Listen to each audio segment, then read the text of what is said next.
Causons couture, un podcast créatif pour parler de nos garde-robes faites à la main et pour découvrir la communauté couture avec des interviews de ses personnalités, ses entrepreneurs et acteurs qui nous inspirent. Bonjour à toutes et tous. Je suis Mathilde, votre hôte, et fondatrice d'Atelier Sherwood. Je suis coach en images pour couturières et créatrice de ce podcast. Bonjour les filles, bonjour Paloma, bonjour Julie, et merci d'être là aujourd'hui pour ce 3e épisode sur la lingerie. Et donc nous accueillons aujourd'hui Fitiyou. Hello Mathilde. Super contente de participer à ce podcast. On a écouté les autres épisodes avec attention et émerveillement. C'était vraiment chouette et du coup on est honorés de venir nous aussi. Bah merci beaucoup. Est-ce que, alors déjà, comme je vous expliquais en off, j'ai écouté 2 de vos lives sur Instagram où vous parlez beaucoup de votre parcours, entre autres de comment vous en êtes arrivé là. Malgré tout, est-ce que vous pouvez nous faire un petit récap un peu rapide, l'âge de votre entreprise et puis comment vous en êtes arrivées là toutes les deux? Alors un petit récap rapide, c'est que oui, on a toutes les deux étudié dans le domaine du textile, donc c'est une carrière qu'on a choisie et on s'est formé pour. La lingerie, du coup, on y est arrivé par divers chemins. Mm-hmm. Et c'est vrai que c'est un domaine qui nous attire beaucoup l'une comme l'autre, je crois, par le côté très technique de la lingerie. Parce que contrairement à un vêtement qui a un tombé, la lingerie, il y a une question de maintien, d'élasticité, donc c'est vraiment c'est une autre technique de modélisme et c'est vraiment passionnant en fait au quotidien. Mm-hmm. Et toutes les deux on travaillait dans l'industrie textile et en tout cas pour ma part, je me suis rendu compte que j'aimais beaucoup la transmission en fait de mes collègues qui m'ont formée, qui m'ont transmis leurs techniques et qui m'ont appris à être la modéliste que je suis aujourd'hui. Mm-hmm. Et j'avais envie en fait de retourner à la passion de base, donc le faire soi-même, parce que c'est vraiment un état d'esprit en fait, que ce soit de la couture, du tricot, du crochet ou même du bricolage. Moi j'aime faire moi-même et j'avais envie de retourner à cette base, de transmettre aux personnes pour leur apprendre à faire elles-mêmes en fait. Et donc comment au milieu de votre parcours industriel, on va dire, vous est venue l'idée de tout arrêter et de lancer Fitiyou? Ça s'est fait en plusieurs étapes. Déjà, on s'est rencontrés tous les deux, donc on travaille chez Chantel en Île-de-France. Mm-hmm. On a travaillé pendant plusieurs années ensemble, et moi j'ai eu envie de changer géographiquement, de changer de région. Ouais. Donc je suis partie vivre à Toulouse, donc je travaillais pour une autre entreprise de sous-vêtements, de lingerie. Et en fait, on voulait pas perdre le lien amical avec Paloma. Donc on s'est lancé dans un petit défi déjà personnel, à savoir si on pouvait créer un projet toutes les deux. Ouais. À distance, en bossant le soir et le week-end. Et du coup, à la base, on réfléchissait pour peut-être créer une marque de lingerie finie. Ouais. Et on a vite vu les contraintes, que ce soit la production, l'approvisionnement des matières premières, le stockage. On s'est pas senti les épaules pour le faire. Ouais. Et du coup, on s'est posé la question déjà, est-ce qu'on peut, nous, à la maison, coudre nos sous-vêtements et voir ce que ça donne. D'accord. Et de là, vous vous êtes dit, allez.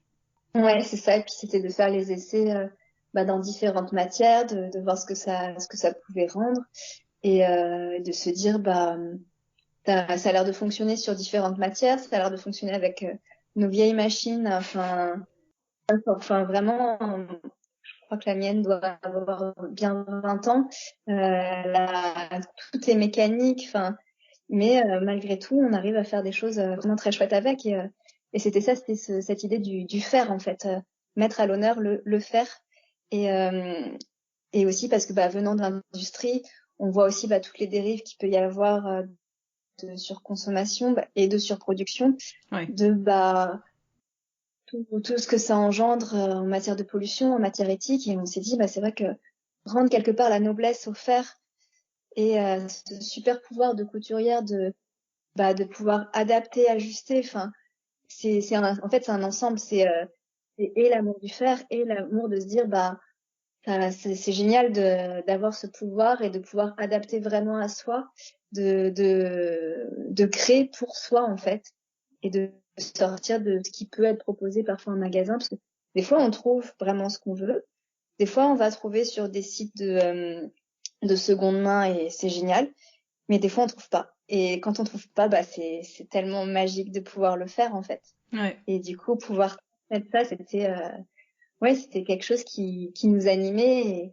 Et même en travaillant encore en parallèle en tant que salarié, c'est vrai que moi je sais que quand j'en parlais à mes collègues, ils me disaient à chaque fois que tu parles de FitYou, parce que je m'en suis jamais cachée que j'avais ce projet à côté, ils me disaient t'as des étoiles dans les yeux, quoi. C'est quelque chose qui t'anime beaucoup plus. Et c'est sûr, déjà c'était la lingerie, depuis toujours, c'est quelque chose qui me fascine. C'est des petites pièces, comme disait Julie, c'est très technique. Moi j'ai une passion pour la fermeture, pas forcément que parce que ça apporte un galbe particulier, etc. C'est aussi parce que je trouve ça magique de voir comment la force d'une matière métallique avec la souplesse du tissu, comment ça s'allie, comment ça va apporter un certain galbe, comment on peut transformer le corps. Comme je crois que tu en parlais dans un live il y a pas très longtemps, comme du contouring en fait. Et moi je trouve vraiment que ce soit la lingerie, que ce soit les vêtements, en fait, selon comment est placée la découpe, en lingerie, 5 mm, 5 mm, si c'est plus ou moins sur la partie bombée de la poitrine, ça va te donner une impression de décolleté empire ou de quelque chose de très couvrant. Et du coup, je trouve ça magique de se dire, à 5 mm près, quelque part, c'est même pas une histoire de plus ou moins de maintien, ça va vraiment être quelque chose d'esthétique et on peut changer fondamentalement en fait le modèle du soutien-gorge. Ça, je trouve ça mais vraiment magique. Ouais. Et voilà. Moi, ce qui m'a fasciné dans ce que j'ai trouvé comme information sur votre travail, ça a été, et je pense que ça rejoint en fait le nom de votre entreprise et ce que vous venez de dire, c'est-à-dire c'est les essayages. Et moi, j'ai trouvé ça passionnant quand vous en avez parlé à chaque fois des essayages quand vous travaillez chez Chantel. C'est de se dire que y a celle à qui tout va. Bon, celles-ci, elles nous embêtent un petit peu. Elles sont sympas, mais elles nous embêtent un peu. Et puis, il y a celles à qui ça ne va pas aller pour une façon, pour une autre façon, et que vous avez comme ça, de cette façon, de tâtonnement en tâtonnement, découvrir les défauts de votre création, entre guillemets, savoir comment l'améliorer et tout ça. Et en quoi toute cette pratique vous a apporté pour la création de FitYou, et comment est-ce que vous travaillez aujourd'hui par rapport à comment vous travailliez avant, en fait? Ce que ça nous a apporté, c'est qu'on n'a pas vu toutes les morphologies parce que y a autant de morphologies que de femmes. C'est on ça. a vu les femmes, mais on a vu quand même un joli panel de personnes avec différentes corpulences, différentes formes de poitrine. Donc on a tous ce bagage en fait d'expérience déjà avec nous. Et donc ça nous a déjà permis de découvrir et de comprendre certains fonctionnements du sous-vêtement, du soutien-gorge en particulier sur les poitrines. Et donc on a tout ça, on l'a bien en tête, mais on continue toujours d'apprendre parce qu'on découvre toujours des nouvelles morphologies. Et puis le fait de coudre soi-même à la maison, c'est un peu différent quand même que des produits finis qu'on achète déjà cousus. Oui. Donc il y a toujours des ajustements à faire et c'est ça qui est beau dans cette entreprise, c'est que on continue d'évoluer, on continue de prendre en compte les essayages qu'on peut voir donc nous sur les personnes sur qui on essaye. Oui. Mais aussi, on a des retours clients des fois et souvent c'est par email. On demande si on peut avoir une photo ou deux pour voir en fait le produit cousu et porté. Et en fonction de ces photos, ça nous aide aussi, comme si on faisait un essayage en cabine, c'est juste que c'est à distance. Ça nous permet d'accompagner les personnes et de donner quelques conseils. Et ça fait partie, donc le nom de votre entreprise, c'est FitYou, donc de fit, le fitting, c'est l'ajustement du vêtement de manière générale à la personne qui le porte, et you pour toi, donc le propre ajustement, l'ajustement à soi. Ah, moi j'ai toujours du mal à l'écrire, hein, je mets des T en plus, des Y où il faut pas, enfin bon, je vous remercie pas pour l'écriture du nom. C'est facile à dire, mais alors... Mais je trouve ça assez chouette. Et quelle est en fait aujourd'hui, après 1 an ou 2 d'existence, votre, j'ai envie de dire votre ligne de, votre slogan à vous, ce serait quoi en fait aujourd'hui? Au départ, c'était un peu apprendre à coudre sa lingerie sans prise de tête, coudre sa lingerie sans prise de tête.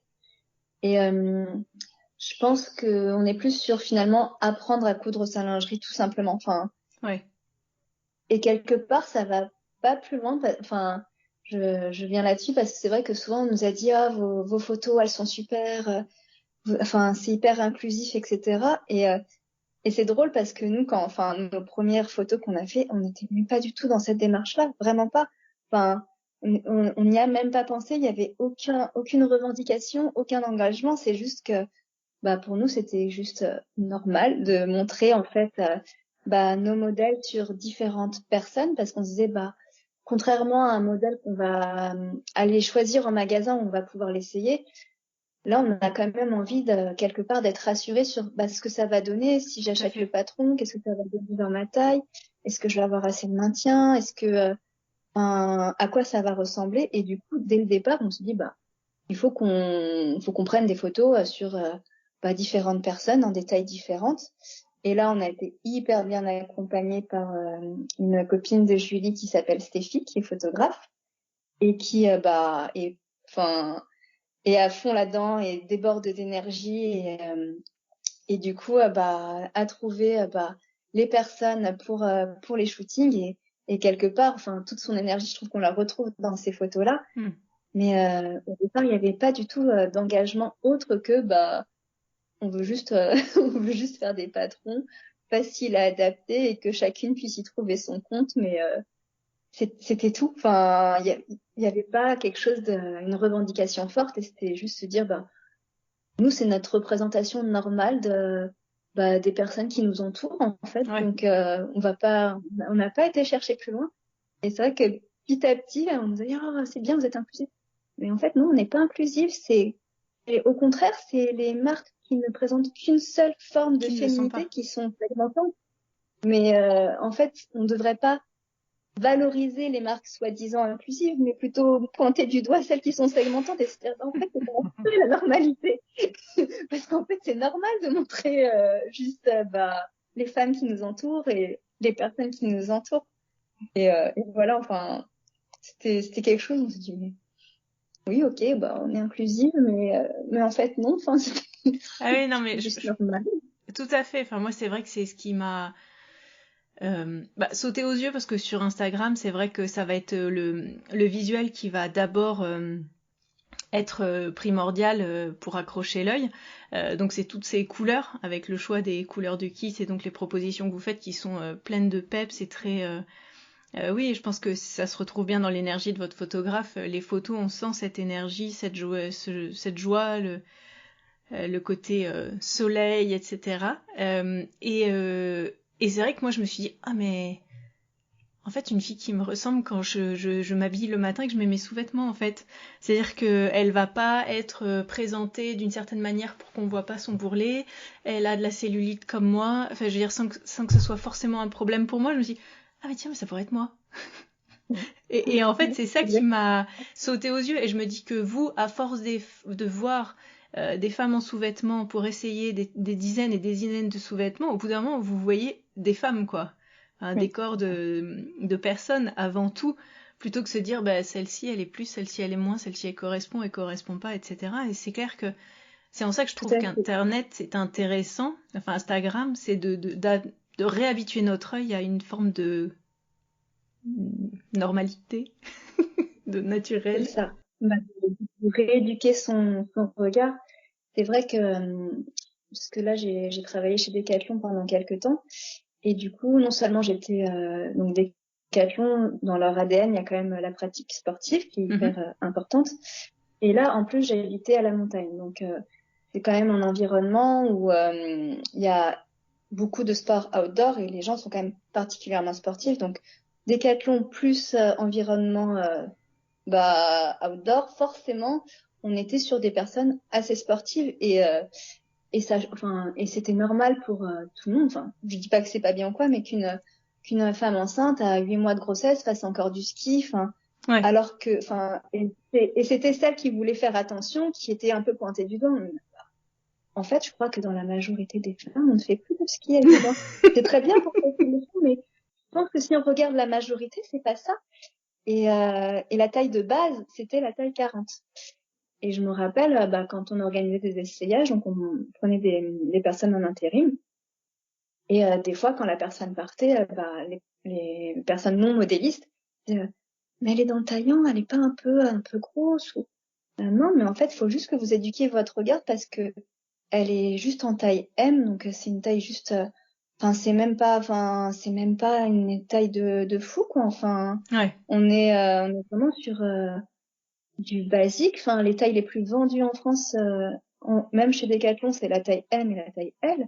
Donc, alors vous avez peut-être l'habitude de voir que des tailles 36 en photo, mais il va falloir rééduquer votre regard à ce qu'est la normalité, en fait.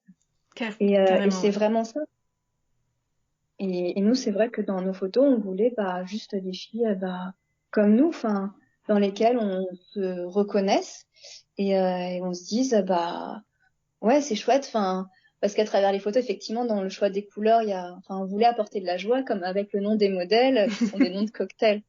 Même si je ne bois pas d'alcool, parce que l'apéro, c'est un moment festif. On voulait des photos festives et on voulait en fait véhiculer cette joie en fait, que ce soit dans l'apprentissage, dans le savoir-faire, dans le fait de porter les vêtements cousus main, dans le fait de s'accepter, même si le message de départ était pas forcément acceptez-vous à tout prix, mais bon, c'est quand même chouette quand on se sent représenté et qu'on se dit pas oh là là, j'ai de la cellulite. Oui, mais en fait, la cellulite, je crois que 95% des femmes en ont. Donc, c'est ça.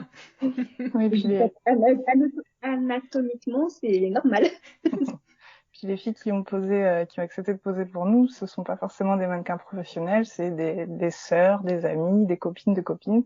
C'est vraiment des filles à qui on a présenté le projet, on a présenté l'état d'esprit et qui ont dit go, on vient, on veut poser. Ouais. Et du coup, pour ces filles-là, on a cousu les parures donc que vous voyez en photo, on les a cousues sur mesure pour elles. Donc justement, on a fait comme quand on coud son patron de couture Fit You à la maison, on a ajusté le tour de dos avec le tour de bonnet, on a fait les adaptations nécessaires pour que le modèle final aille bien à la personne.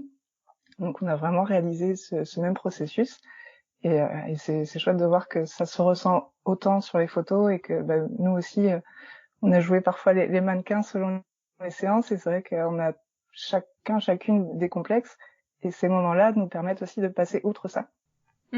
Ça permet de s'accepter, de voir en tout cas son image autrement, photographiée par une personne qui a un œil très affûté sur cette bonne énergie, cet événement vraiment lumineux et coloré. Donc c'est des chouettes moments à chaque fois. La question des tailles justement, vous utilisez un système qui n'est, alors vous doublez à chaque fois, vous utilisez aussi les tailles du commerce, donc 80B ou des choses comme ça, dans la dénomination sur chaque patron à chaque endroit, mais vous utilisez un système un petit peu différent. Est-ce que vous pouvez nous l'expliquer et comment vous en êtes arrivé là en fait? Comment vous vous êtes dit on veut faire autre chose qui, à mon avis, moi j'ai un peu regardé, je trouve ça finalement assez plus simple peut-être. Comment ça se passe et quels sont les retours aussi? Ça fait beaucoup de questions à la fois. Ce qu'on avait remarqué, c'est que souvent quand on utilise par exemple pour les soutiens-gorge le chiffre et la lettre, donc par exemple 90 A, B, C, D, parfois le chiffre collé à la lettre, ça fait peur. On peut ne pas accepter de se sentir en bonnet D. Psychologiquement, ça peut être une barrière psychologique, la lettre. Et du coup, nous, on a repensé tout notre présentation. En fait, on a nommé nos tailles du XS au 3 voire 5 XL selon les modèles de culottes ou de soutien-gorge. Et on a permis de relier les dos en fait entre par exemple un dos XS avec un bonnet L. On peut relier selon la mesure et selon la morphologie de la poitrine aussi.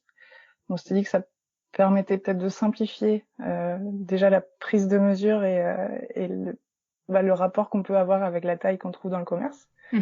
Et honnêtement, nous, on est obligé quand même de donner des noms aux tailles. Donc là, XS, S, etc. Si on pouvait, on donnerait le nom d'un émoticône, arc-en-ciel, licorne. Voilà, si on pouvait casser cette dépendance en fait du rapport de la taille au confort avec soi-même, avec son corps. On aimerait peut-être trouver une formule différente, mais on est obligé de nommer les tracés. En fait, c'est juste des tracés de patron qu'on nomme. et ça ne reflète pas sur la personne en elle-même. C'est vraiment pour donner des volumes correspondants.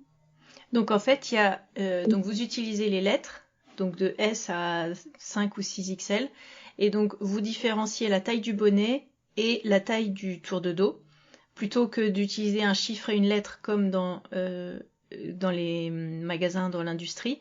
Donc là, en fait, on va choisir un dos, on va choisir un bonnet, et comme on le fait sur mesure, et donc on peut choisir on n'a pas besoin de les prendre groupés. C'est-à-dire que dans le commerce, ils sont déjà groupés, c'est pour ça qu'ils sont des chiffres et des lettres. Et donc là, nous, on choisit nos deux éléments et on les assemble ensemble. C'est ça. Après, il y a parfois des ajustements, évidemment, puisque nos patrons sont faits à partir d'une base de taille, on va dire. Mais une personne qui va avoir le même volume de bonnet, mais une poitrine beaucoup plus étroite qu'une autre, potentiellement aura besoin de pincer davantage le dessous de bras.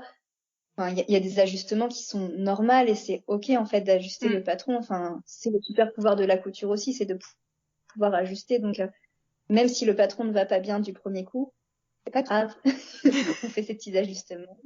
On demande des conseils si on est un peu perdu et puis nous on répond et voilà.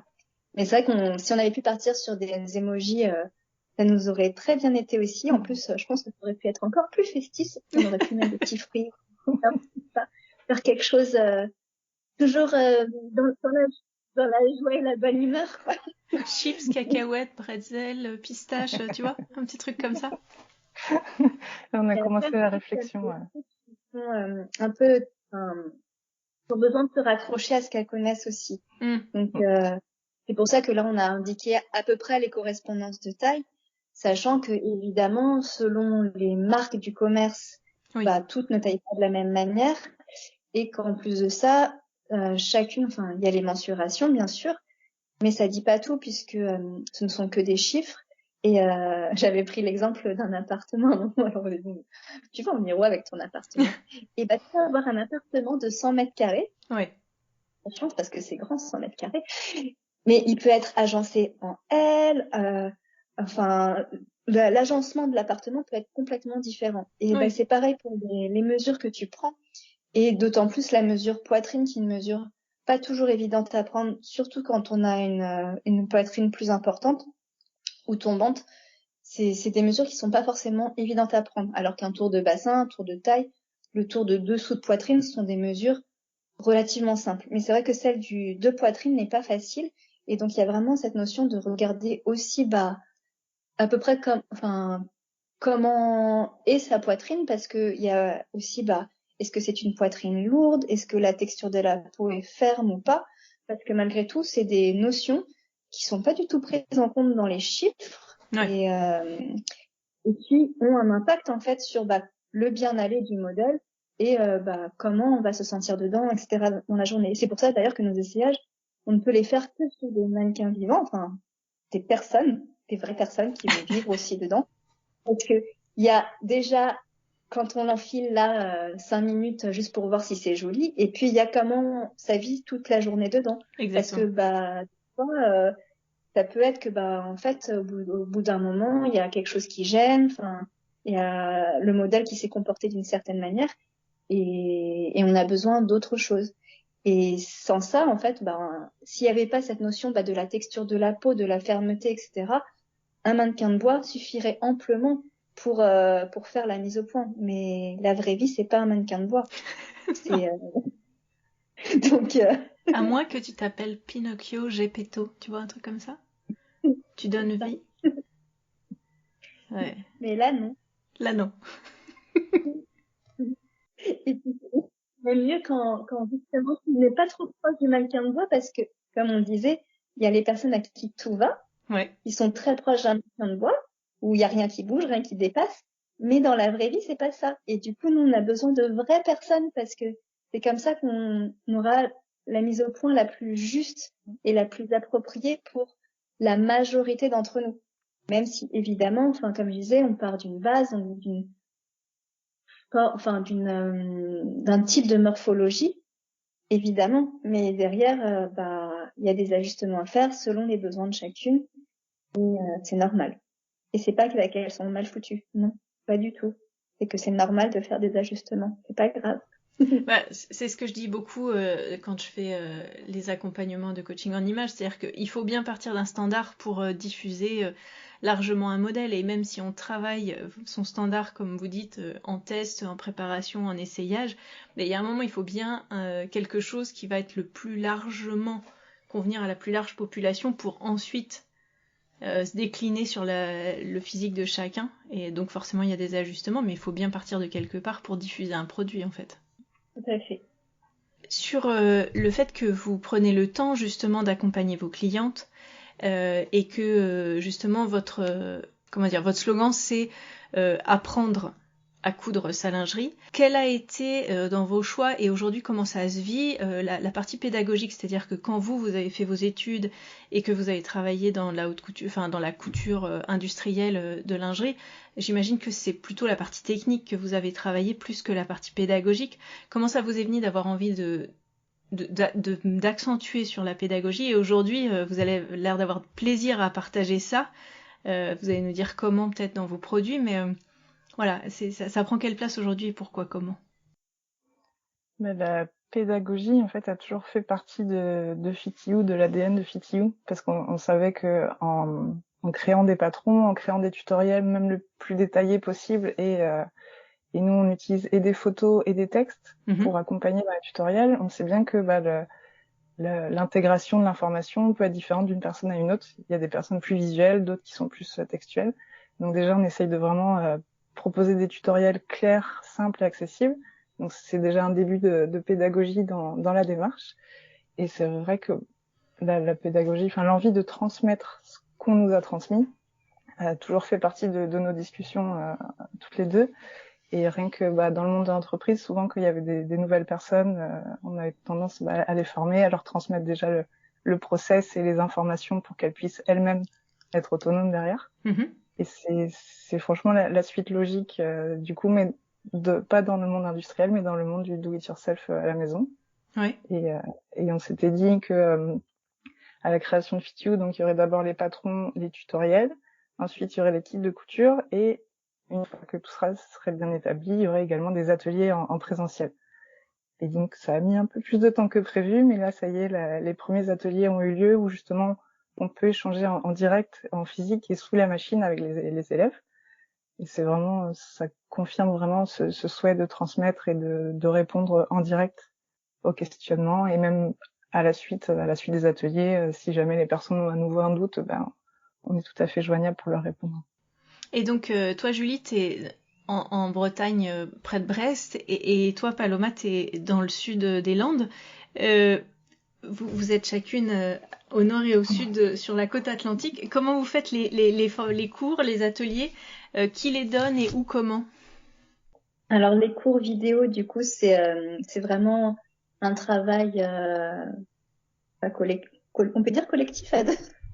Bah oui. Collectif, de collaboration. Ouais.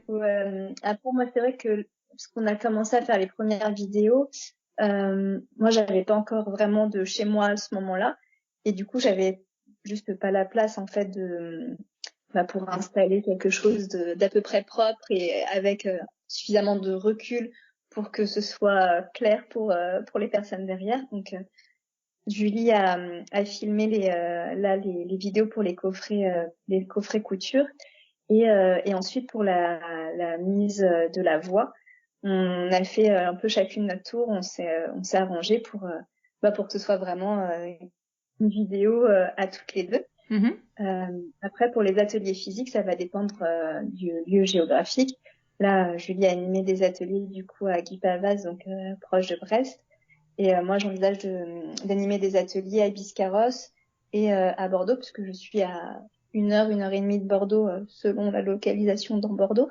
Mais du coup, déjà proche de chez nous dans un premier temps, tout simplement parce que d'un point de vue logistique, c'est plus facile. Bien sûr. Et puis, il n'y a pas les coûts de transport, de logement à rajouter.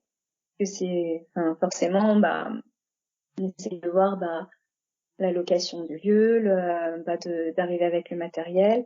Il y a aussi notre temps à nous, puisque, même si on a dans une utopie la plus folle, on n'aurait pas besoin de se rémunérer et on pourrait transmettre simplement et partager tout ce qu'on a appris avec nos études ou avec nos années d'expérience. Mais malgré tout ça, oui, on a besoin d'être rémunéré pour le faire, pour pouvoir continuer à le faire. Donc voilà, faut qu'on prenne en compte aussi tous nos coûts pour C'est ça. que ce soit le plus pérenne possible. Ouais. Donc plutôt louer des lieux ou plutôt être consultante dans un lieu qui donne déjà des cours? C'est ce que tu fais toi, Julie. Tu viens dans un atelier qui existe déjà en fait, c'est ça? Qui existe déjà, mais que je loue quand même pour l'occasion. Parce que du coup, on privatise la partie atelier. C'est un grand espace, mais on privatise quand même une partie, donc je loue. Et oui, l'avantage, c'est que c'est à 15 minutes du bureau, donc très facile d'accès. On peut avoir des allers-retours assez rapidement. Et puis c'est vrai que les élèves, même après, si elles veulent commander par exemple un petit kit après leur atelier pour remettre en pratique ce qu'elles ont appris, je peux leur déposer dans ce tiers-lieu. Et c'est vraiment très pratique, et ça permet aussi d'avoir un lien en direct localement. Oui. Et si voilà, c'est un plus du quotidien. Ouais, et puis développer les rapports humains localement, etc. C'est important. Et puis selon les préférences des personnes aussi, il y a des personnes qui sont plus à l'aise par exemple avec des vidéos qui peuvent être rejouées en replay plusieurs fois, et il y a des personnes qui sont plus rassurées quand on est vraiment à côté, qu'on a la machine aussi pour donner les conseils tout de suite sous la machine. Donc ça dépend vraiment des préférences de chacune. Et il y a tout type d'élèves, donc c'est ça qui est chouette aussi. Et tout à l'heure on parlait de pédagogie, donc c'est très très sympa, c'est une super expérience de transmettre, mais de recevoir aussi les retours, parce que c'est aussi nos élèves qui font de la pédagogie envers nous, parce que on est créatrice, on a encore jamais on n'avait pas fait encore de formation de formateur, etc. Donc on a aussi des retours, et nous aussi on apprend et on évolue comme ça. C'est vraiment à deux sens en fait. Tout à fait.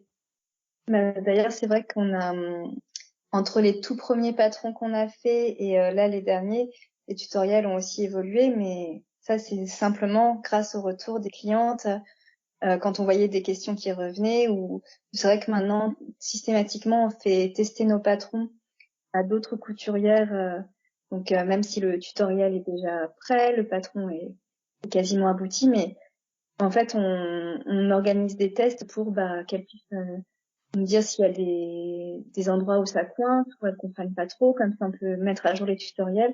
Et c'est vrai que le fait d'avoir plusieurs personnes, ça permet vraiment de compléter, puisque chacune a sa propre sensibilité, et on se dit tout comme on a des standards pour nos patrons, là ça nous permet de se dire si là les 5 personnes ont compris, a priori ça devrait bien se passer.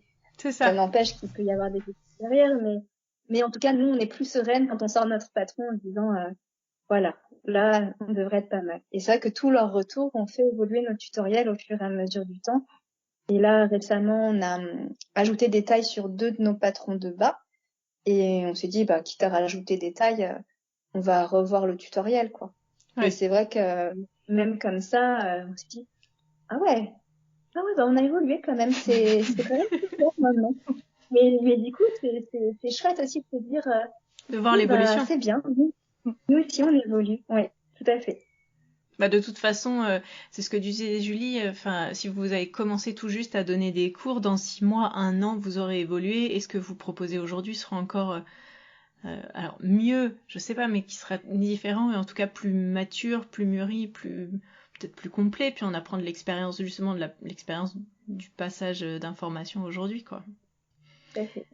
D'ailleurs, sur la pédagogie, vous avez évoqué, donc aujourd'hui, avec vos patrons, vous avez des tutoriels. Vous avez aussi des petites astuces couture sur votre site. Et donc, vous avez un cours de couture avec des box, c'est ça? Oui, on a créé des coffrets, mon cours de couture lingerie, oui. D'accord. Et donc, avec la box, il y a des vidéos, c'est ça? Oui, c'est ça, ouais.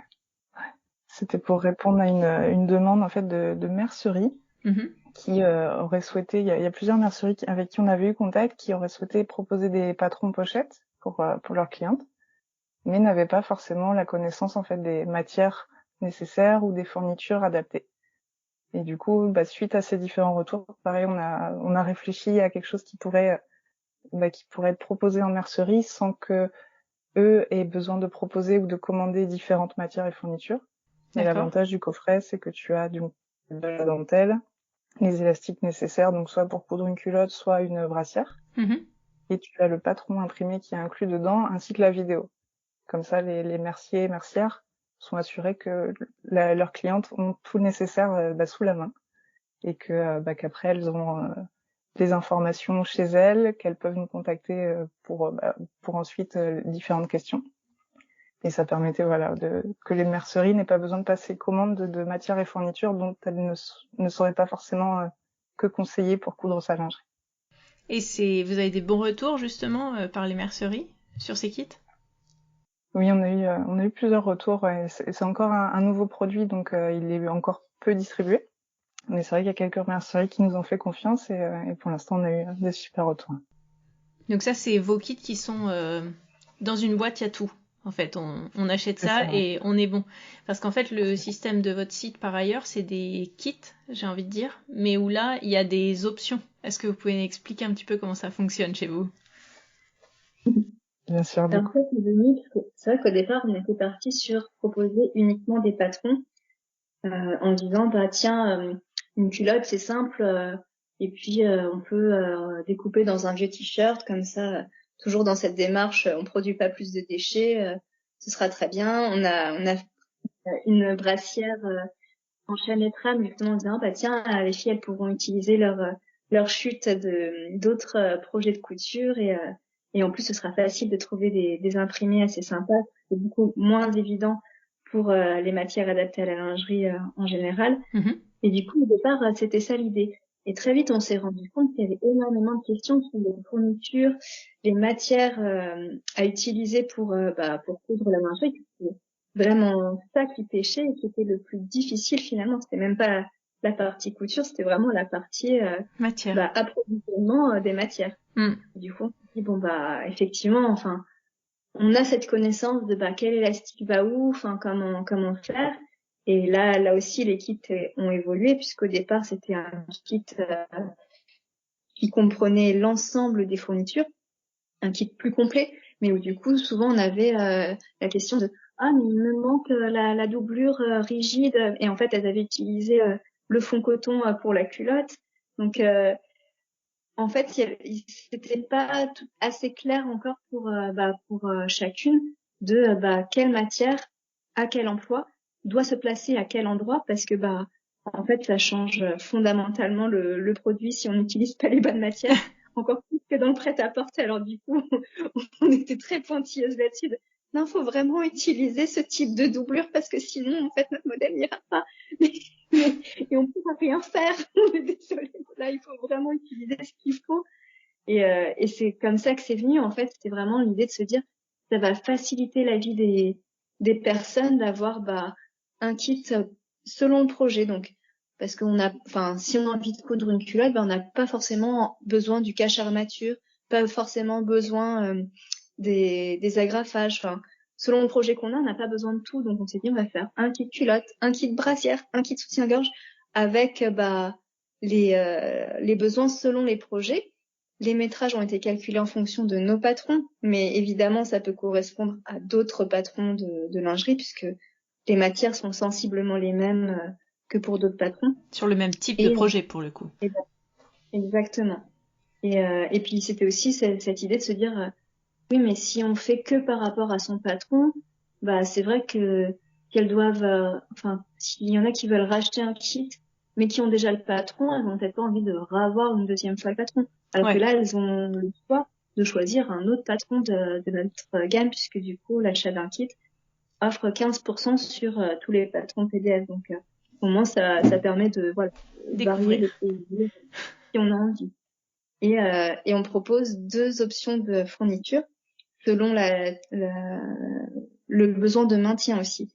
au départ, on était parti sur parce que encore une fois, on évolue aussi avec les retours, avec nous-mêmes les interrogations qu'on peut avoir en disant tiens, mais on a fait ça, mais en fait c'est peut-être pas ce qu'il y a de mieux, peut-être qu'il faut qu'on change. Et du coup, comme ça, on évolue aussi. Mais de toute façon, on a bien compris que l'entrepreneuriat, c'était beaucoup d'itération. Ouais. Et que c'est le principe de l'entrepreneuriat, en fait, c'est de changer, de tester, si ça marche pas, on va essayer autre chose. Et puis voilà. Et en fait, le système des deux options, c'est vraiment selon le maintien dont on a besoin, parce qu'on n'a pas forcément besoin de faire un bonnet F pour avoir besoin d'un maintien plus important. Il suffit d'avoir une poitrine lourde. Même une personne avec un bonnet C mais qui a une poitrine lourde peut se dire moi j'ai envie d'avoir des élastiques plus larges parce que sinon je trouve que ça me cisaille l'épaule. Go, enfin c'est ça. Faites en fonction de vos besoins en fait. Donc en fait sur votre site, il y a des propositions de coloris et dans chaque coloris, on va pouvoir choisir le projet et ensuite un kit fin ou large. C'est ça. C'est ça, avec des matières un petit peu techniques en plus, au détail, entre guillemets, qu'on peut rajouter ou pas et que vous précisez dans les kits. C'est ça, ouais. Et pareil, la partie mercerie au détail, on la complète au fur et à mesure des questions et des demandes. Jusque-là, on n'avait que les kits et des mini-kits, donc juste les fournitures élastiques, les agrafages condensés ensemble. Et puis, plus on a de retours, plus on nous a demandé aussi où est-ce qu'on pouvait trouver juste le tulle rigide avec un sens stretch mécanique pour les bonnets des soutiens-gorge. Mm-hmm.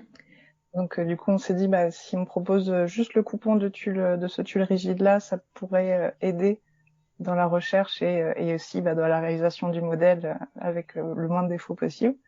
Donc ça, on l'a complété. Il y a des doublures extensibles aussi pour doubler les dos des soutiens-gorge et les bonnets, les hauts bonnets. Et là, on a rajouté de nouveaux coloris de mini-kits parce que pareil, on a eu plusieurs demandes sur des coloris rose clair ou des coloris prunes, mais juste les fournitures.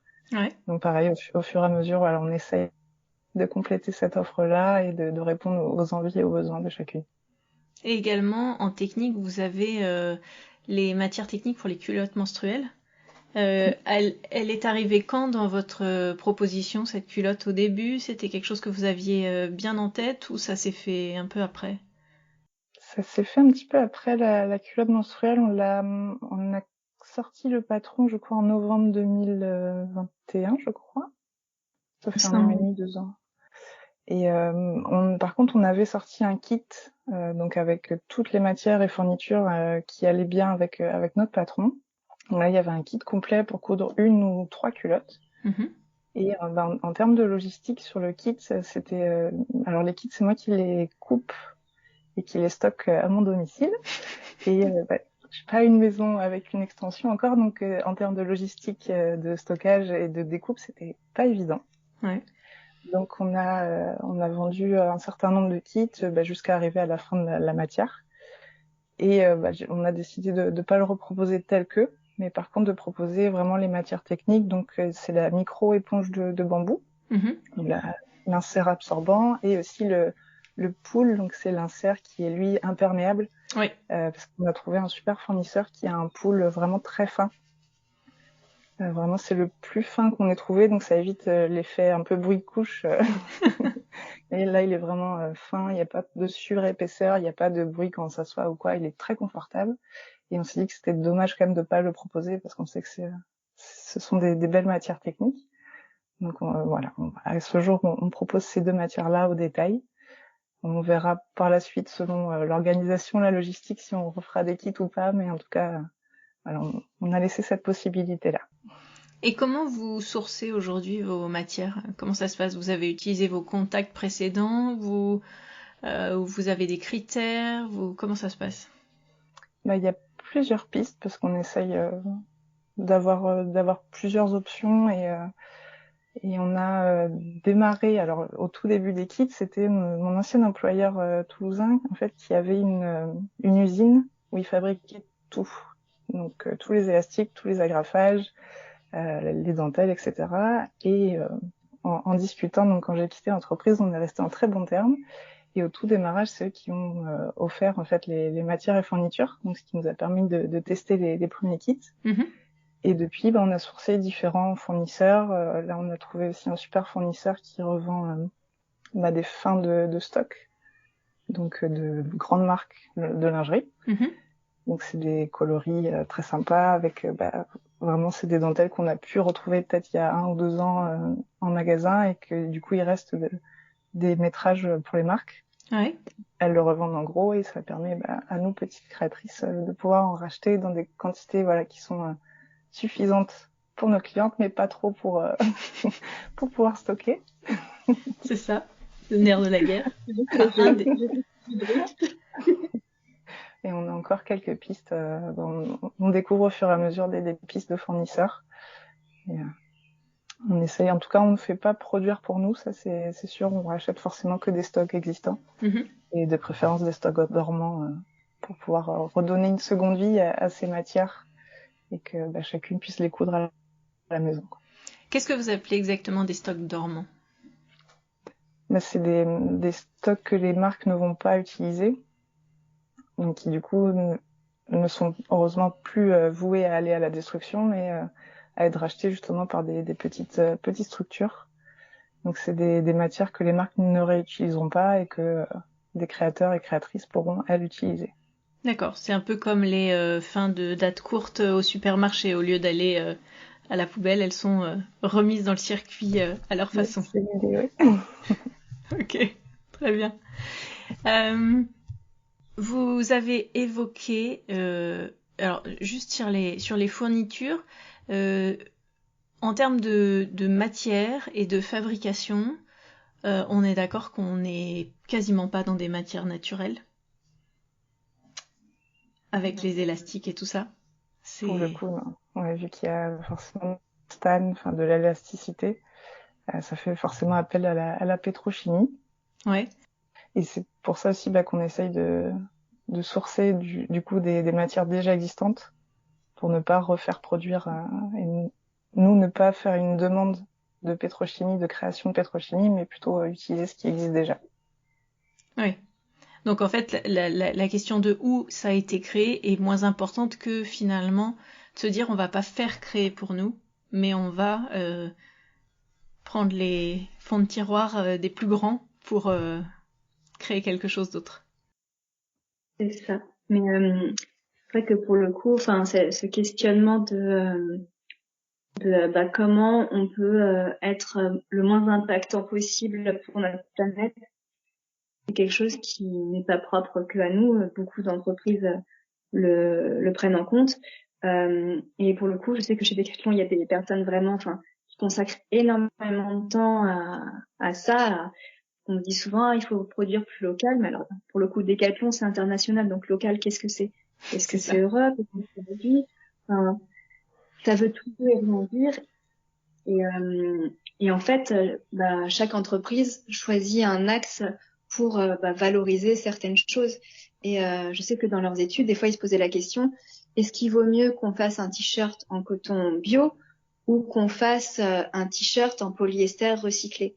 Qu'est-ce qui finalement en production est le moins polluant? Parce que des fois, produire le coton bio, vu que c'est une nouvelle fibre, on sait bien que pour le coton, il y a, même s'il est bio, il y a quand même quelques pesticides, il y a beaucoup d'eau, et alors que réutiliser quelque part, c'est moins polluant. Et ils avaient fait des études sur c'était d'autres entreprises. Je me rappelle d'une conférence là-dessus, assez déprimante, je dois dire, parce que du coup, on arrivait à la fin avec donc en fait, rien n'est bien. En fait, je comprends bien, rien n'est bien. Il y avait une entreprise qui avait cherché à dépolluer un lac en Chine qui était envahi par les algues. Ouais. Donc on se dit trop bien.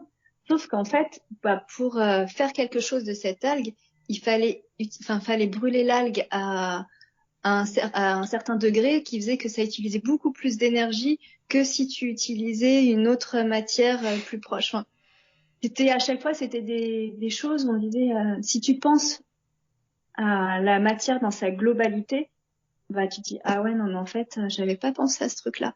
Et du coup il y a c'est toujours entre bah est-ce que il faut que le vêtement il soit facilement recyclable derrière, donc on va éviter de faire des fibres mélangées parce qu'on sait que Oui. bah, dès que c'est mélangé c'est compliqué de trier les différentes fibres dans les cycles de recyclage.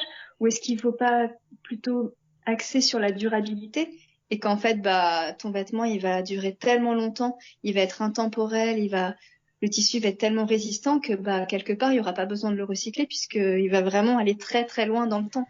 C'est ça, Donc tu vas l'user c'est jusqu'au bout. Ouais. c'est bah quel axe on favorise.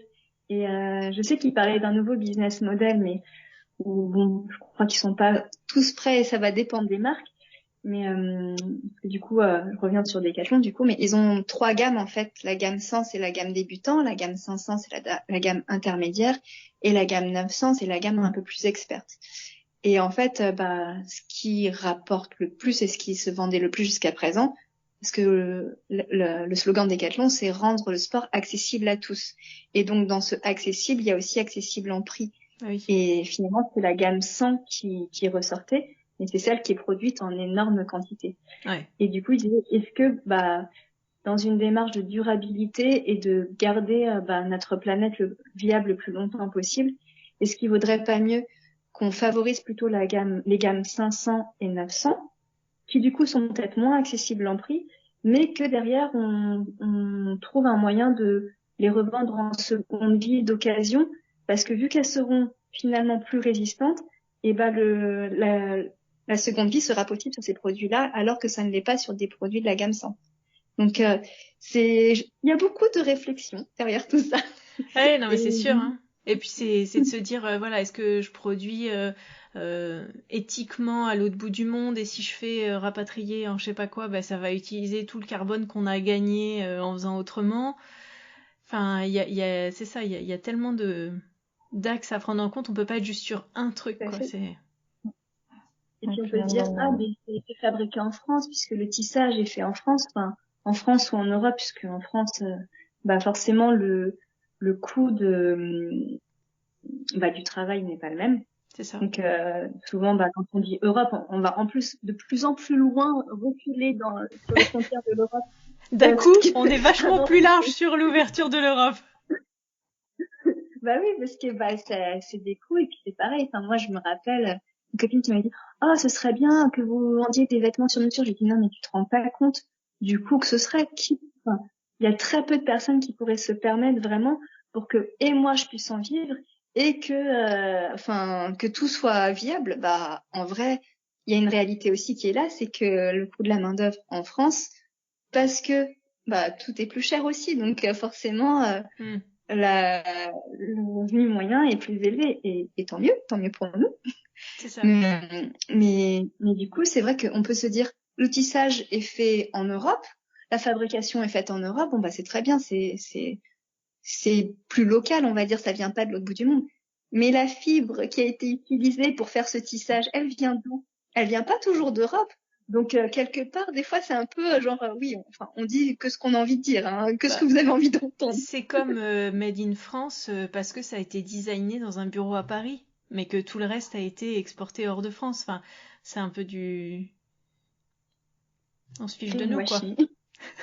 C'est ça, du greenwashing. Ah, mais j'ai entendu tout à l'heure à la radio une interview et on demandait à la personne, mais en fait, coudre ses vêtements, est-ce que ça revient plus cher ou moins cher? Et la personne disait, ça revient plus cher parce que forcément, un t-shirt à 4 €. Et là, j'avais envie de crier, mais oui, mais c'est pas normal un t-shirt à 4 €, gars. C'est aussi ça qu'il y avait dans cette volonté de transmettre au départ, c'était de redonner le pouvoir du faire et derrière toute la valeur qu'il y a. Enfin, parce que quand on coud son vêtement, quand on coud son sous-vêtement, on se rend bien compte en fait. Effectivement, enfin, la lingerie, c'est des petites pièces, alors on pourrait se dire, c'est aussi cher pour aussi peu de tissu. Oui, mais en fait, il n'y a pas que le peu de tissu, il y a tout le savoir-faire, tout le bien-aller, toute la minutie qu'il faudra pour le coudre, pour qui justifie le prix quelque part. Et c'est vrai qu'on n'a plus l'habitude de ça. Et il y a on en parlait avec Oran qui est Sioux-preneuse, je crois. Oui, c'est ça. J'ai eu un trou de mémoire là. On a fait un podcast ensemble à l'automne. Oui. Ouais, c'est ça. Exact.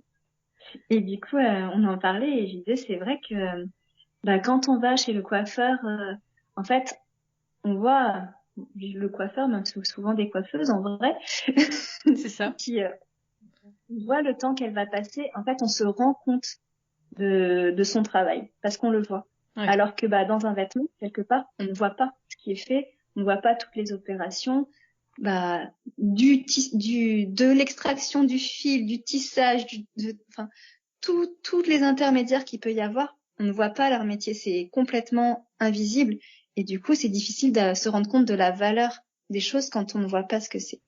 Même nous aujourd'hui couturières, en fait, cette partie-là, on la voit pas non plus. On voit pas l'extraction de la matière première, le tissage, la teinture et tous les intermédiaires, imprimeurs, revendeurs, etc. quoi. Tout à fait. Mais au moins, on a cette valeur du faire. On sait que l'assemblage, ça demande du temps, que des fois, la machine n'est pas de notre côté. Pour réaliser des gestes techniques qui donnent un rendu parfait, c'est des heures d'apprentissage, d'essais, d'erreurs, parfois de découdre, de recoudre, et c'est vrai que tout ça on le voit pas, mais quand on coud soi-même, on se rend plus compte de la minutie que ça peut demander, là ma couture est pas parfaite, donc soit c'est pour moi et je l'accepte et c'est un défaut qui fait partie de ma création et je l'adore. Soit on a envie de prendre le temps, de dépiquer, on refait la couture et ça on le voit pas dans l'industrie, mais c'est la grande force de la couture do it yourself. Et d'ailleurs aujourd'hui vous dites utiliser vos propres machines pour faire vos prototypes et vos essayages, etc. Est-ce que vous avez quoi comme machine et est-ce que vous auriez des astuces, je dirais? Est-ce que c'est des aiguilles particulières? Est-ce qu'il y a un point indispensable? Quels seraient vos conseils sur technique dans l'atelier pour la couture de lingerie justement? Alors, pour ma part, j'ai une vieille browser qui a une vingtaine d'années aussi. D'accord. Qui n'a pas de double entraînement, qui donne des petits signes de fatigue, mais j'aime toujours travailler avec cette machine. Et puis je sais que il y a plusieurs élèves qui ont, en tout cas des clientes ou des élèves en atelier qui ont ce type de machine. Et c'est vraiment important de développer tous nos patrons avec ces machines-là. Et dernièrement, j'ai fait l'acquisition d'une machine d'occasion. C'est une Pfaff avec cette fois le double entraînement. J'ai voulu passer à un niveau supérieur. Donc pareil, elle a pas de programme forcément numérique ou autre, mais elle a juste le pied double entraînement. C'est très agréable, j'avoue. Donc des fois je switch, je fais un peu des deux. En fait, je m'adapte aux deux. Et vraiment le grand avantage d'avoir fait des ateliers en présentiel, c'est que donc à l'atelier d'Elisa, là où je les anime, les élèves viennent avec leurs machines. Très bien. Du coup, on a toute la table à disposition, mais les personnes viennent avec les machines avec lesquelles elles ont l'habitude de faire les réglages et de faire la couture. Donc, ce qui est quand même un grand avantage d'être à l'aise sur sa machine. Et ça permet de voir tout un panel de machines, de la browser qu'on peut retrouver dans une enseigne de grande distribution jusqu'à la marque Husqvarna, par exemple, avec plein d'options de pieds presseurs. Et c'est vraiment... pareil, j'apprends aussi à faire des tests avec les élèves sur les différentes machines. Et au final, le conseil qui revient le plus régulièrement, c'est s'assurer que au début de la couture, il y ait suffisamment de matière qui soit sous le pied presseur pour que la matière élastique soit bien entraînée vers l'arrière. Et au niveau des aiguilles, l'aiguille la plus pratique et la plus récurrente, c'est une aiguille jersey ou stretch, même plutôt stretch, mais de grosseur moyenne 75. Ouais. Et avec un fil plutôt fil polyester de belle qualité, pour éviter qu'il bouloche et qu'il se coince ou qu'il fasse des points sautés. Mais surtout, ne lésinez pas sur la qualité du fil et des aiguilles. Tout à fait. Et sinon, sur les points qui sont indispensables, il va y avoir le point droit. donc le basique quoi. Ouais. Et indispensable, c'est le point zigzag. Ouais. Parce qu'en fait, le point droit n'est pas un point extensible. Donc du coup, quand on coud un élastique ou quand on coud toutes les coutures, on va dire, qui sont sur la largeur du corps. Mm-hmm. Donc ce qui est sur la largeur, on va avoir besoin que ce soit extensible. Et du coup, il faut un point extensible parce que si on coud un élastique avec un point qui lui ne l'est pas, clac, ça casse. C'est très dommage. C'est dommage. Donc, un point zigzag et selon les montages, un point zigzag 3 points, c'est bien aussi pour bien aplatir l'élastique. Ça prend bien l'élastique sur toute sa largeur et ça peut être pas mal. Donc c'est Mais les ce qu'on points. retrouve Oui, puis qu'on retrouve de manière assez basique dans un très très grand nombre, même entrée de gamme, des machines entrée de gamme en fait. Oui, tout à fait. Et bonne nouvelle, la surjeteuse n'est pas obligatoire. On a souvent la question, est-ce que j'ai besoin d'une surjeteuse pour faire ma lingerie? Alors pas forcément. Si vous en avez une, ça peut être très utile parce que ça fait des finitions plus nettes sur les bords des tissus. Ouais. Mais vous pouvez vraiment coudre juste avec un point zigzag. Ou des fois il y a des machines qui ont des points équivalents à un surjet. Mm-hmm. Donc en faisant des tests de réglage sur sa machine, en regardant sa notice, on peut tout à fait avoir un résultat très sympa, sans surjeteuse. Parfait. Parfait. Donc en fait, avec une machine basique et tout ce que vous vendez sur votre site, on doit pouvoir arriver à quelque chose. Tout à fait. Et sur la site, d'ailleurs, on n'en a pas parlé tout à l'heure dans la mercerie, mais quand on dit qu'on évolue aussi en fonction des retours, on a rajouté les fils il n'y a pas si longtemps que ça. D'accord. Puisqu'on avait une testeuse qui est... C'est Pimsy. Ou des trucs, Laurent, qui du coup nous disait que s'approvisionner en fil, enfin en tissu, etc., c'était pas facile et excessivement cher. Et du coup, c'est vrai qu'on se fait la réflexion que on n'a pas toute une mercerie à côté de chez soi. Ouais. On n'est pas tout en ville et que des fois on a envie aussi d'être sûr que la couleur du fil qu'on va prendre va être vraiment assortie avec son tissu. Et c'est comme ça, c'est de sa remarque qu'est venue l'offre des fils sur notre site. Donc c'est vraiment à chaque fois, des retours qui nous font aussi évoluer, quoi. Oui, c'est important d'avoir un point de vue différent qui nous permet d'enrichir l'expérience. Vous avez parlé sur Instagram de l'envie à terme justement de développer la pédagogie. Et comment qu'est-ce que vous avez envie de transmettre? Est-ce que c'est des points techniques? Est-ce que c'est l'accompagnement pour un patron en particulier? Qu'est-ce que c'est votre envie et vos rêves? Alors, ça va être en 2 temps. Enfin, 2, 3 temps. Plusieurs temps, en tout cas.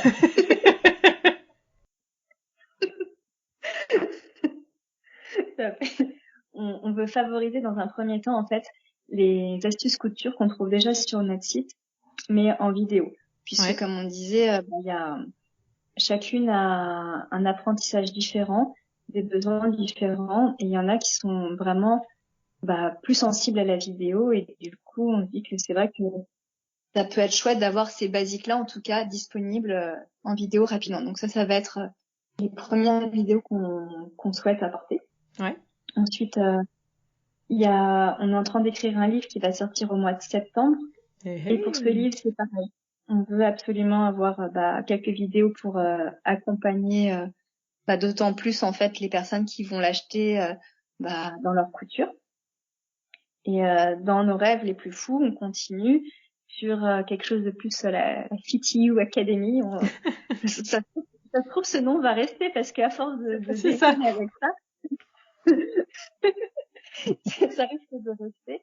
Où il y aura peut-être des formations un peu plus techniques. Enfin, moi, je sais que c'est quelque chose auquel je tiens beaucoup, c'est d'apporter aussi toute la partie un peu plus modélisme lingerie. Il y a très peu de formations qui existent. Moi, j'ai fait S-Mod, mais du coup, j'ai dû faire un prêt étudiant parce que ça coûte deux bras. C'est ça. Donc, du coup, si on peut apporter quelque chose d'un peu plus abordable et qui résulte de notre formation et de nos années d'expérience, parce que la formation qu'on peut avoir en école n'apporte pas tout. Enfin, il y a énormément de choses qu'on apprend finalement sur le tas en entreprise. Et en entreprise, parce qu'on a des collègues qui ont beaucoup d'expérience aussi, qui ont déjà fait plein de tests, d'essais, d'erreurs et qui du coup ont appris et qui nous apprennent de leurs erreurs aussi. Et du coup, ouais, c'est quelque chose qu'on aimerait développer. Donc, avoir différents modèles, en tout cas, de vidéos, accessibles en direct parce que c'est des astuces plus basiques. Après, peut-être des tutoriels pas à pas de nos modèles et des techniques plus approfondies, des hacks, enfin, des choses en tout cas plus approfondies pour celles qui veulent vraiment se perfectionner, quoi. Et le livre, ça vous est venu comment et c'est quoi l'idée de ce livre en fait? Alors le livre, c'est une rencontre d'abord qui a eu lieu quelques jours avant le confinement en 2020. Ouais. On a été contacté par une personne, Blandine, sur Facebook qui voulait commander un kit pour une amie à elle juste avant le confinement. Et puis on était dans la même ville. Donc voilà, on s'est fait un click and collect, on s'est rencontrés en vrai. Et quelques temps après, elle a pu tester différents patrons de chez nous et différents kits. Et en fait, elle est photographe de profession. Ouais. Et elle avait très envie de créer un projet de patron de couture. Donc là, c'était par contre spécifique pour le domaine de la pole dance. Ouais. Donc elle voulait faire partie de l'équipe créative et réaliser les photos. Sauf qu'elle avait pas la partie patronage. Donc elle nous a contacté, nous a parlé de son projet, voir si ça pouvait nous inspirer et nous donner envie de la rejoindre dans l'aventure. On a dit go. On a fait quelques croquis. Elle a contacté plusieurs maisons d'édition jusqu'à ce qu'il y ait une super maison d'édition qui soit intéressée par le projet et elle nous a expliqué que par contre la partie pole dance c'était trop une niche, c'était peut-être un besoin trop spécifique, mais que par contre la maison d'édition proposait de créer un livre lingerie confort. D'accord. Donc ayant toutes ces informations, la maison d'édition nous a demandé est-ce que ça vous dit quand même ? Oui, tout à fait. Parce que c'est vrai que le livre va toujours dans la pédagogie et dans l'aventure qu'est l'entreprise PCU. Du coup, c'était un petit rêve, en fait. C'était, ouais. On avait vraiment envie de créer un livre, d'avoir un bel objet comme ça qui pourrait être proposé en librairie, en bibliothèque et que les gens puissent feuilleter, consulter quand elles le souhaitent pour réaliser leur modèle. Donc, on a dit OK il y a un peu plus d'1 an. Et donc, il y a une dizaine de modèles que l'on a composé, dessiné et imaginé pour ce livre. Donc avec Paloma, on a fait toute la mise au point des patrons et de la dizaine de patrons. Blandine s'occupe de la photo, donc les photos tutoriels pas à pas et le shooting qui aura lieu au mois de juin. D'accord. Avec les modèles définitifs. Et elle a aussi trouvé 2 super mannequins pour illustrer ces modèles et pour apporter plein de peps et plein de couleurs, on espère, dans ce livre. Donc il y a un modèle qui sera plus orienté pole dance dedans, c'est ça? Alors là, on est resté sur la lingerie confort. D'accord. Et qu'est-ce que vous diriez quoi pour lingerie confort? Alors c'est des formes, donc il y aura 3 formes de brassières. D'accord. 2 formes de body et 6-7 formes de culottes. D'accord. Donc ce sont des modèles qu'on a conçus pour être réalisés entièrement en jersey par exemple. Donc la matière la plus accessible pour démarrer la couture est vraiment très confortable au quotidien.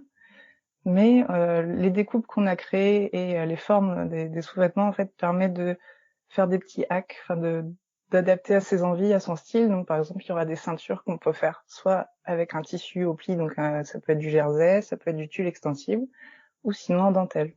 D'accord. Pour vraiment permettre d'avoir des modèles qui soient fun, qu'on puisse vraiment adapter à ses envies et à son style, quoi. D'accord. Super. Et donc ça sortira en septembre, c'est ça? En septembre, ouais, 2023. Bon. Et du coup, volontairement, on n'a pas proposé de soutien-gorge avec armature, puisqu'on était vraiment dans cette démarche du confort et un peu du monde de l'athléisure, quoi, enfin de cette mouvance un petit peu de voilà, on enfile ses sous-vêtements comme ça et on se pose pas trop la question mais voilà, on peut tout à fait les adapter selon les tissus choisis.